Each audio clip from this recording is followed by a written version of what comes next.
They were all laughing. They had no idea that the person they were looking down on, a few minutes later, would be the one to decide their future.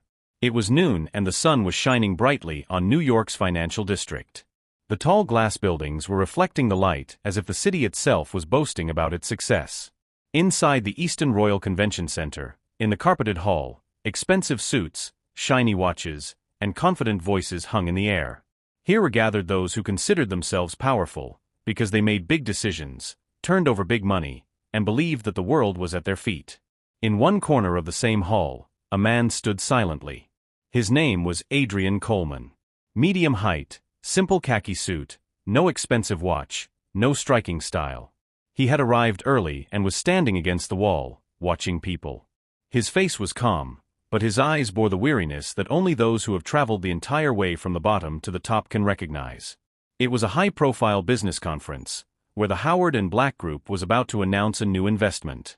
Behind the investment was a silent but very powerful partner, whose name had never been revealed to the media.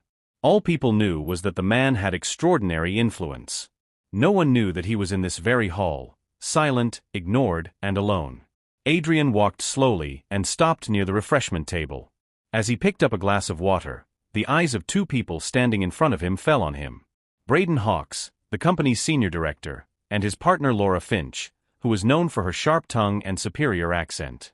Laura looked Adrian up and down, then stifled a slight laugh. This place is really open now. It seems the service staff has also joined the conference. Braden laughed. Adrian listened. And as usual, he said nothing. This was nothing new to him. He had heard such phrases many times in his life. He was the same guy who had once had to stand in line for financial aid at university, who worked at the store at night and dreamed during the day. People always took his silence for weakness. The crowd grew. The conversation grew louder. Adrian started to back away so as not to bump into anyone, but his shoulder hit Laura's table. The glass rattled slightly. Nothing fell, but Laura took the opportunity. "Oh my God!" she screamed, as if there had been a major accident. The entire hall was riveted. "Can't you just walk?" she said in a high-pitched voice.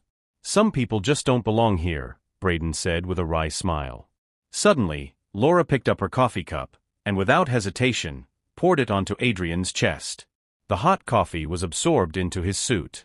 For a few moments, time stopped. Some people were shocked. Some looked away. And a few smiled. A wave ran through Adrian's body. The past, the struggle, the humiliation, all came back in an instant. But he didn't react.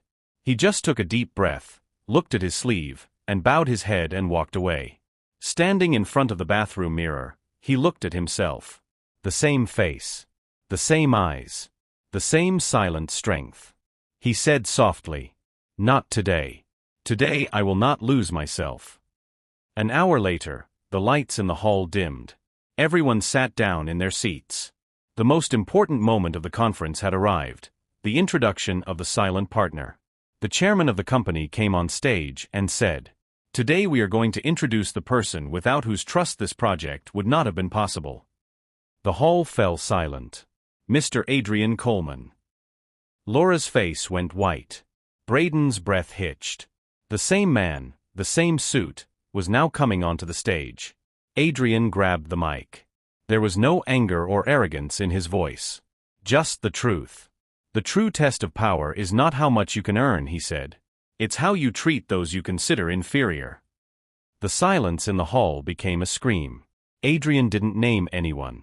But everyone recognized him. When he left the building that day, the sun was still shining. The world was the same. But he had changed. Because true dignity can shine in silence.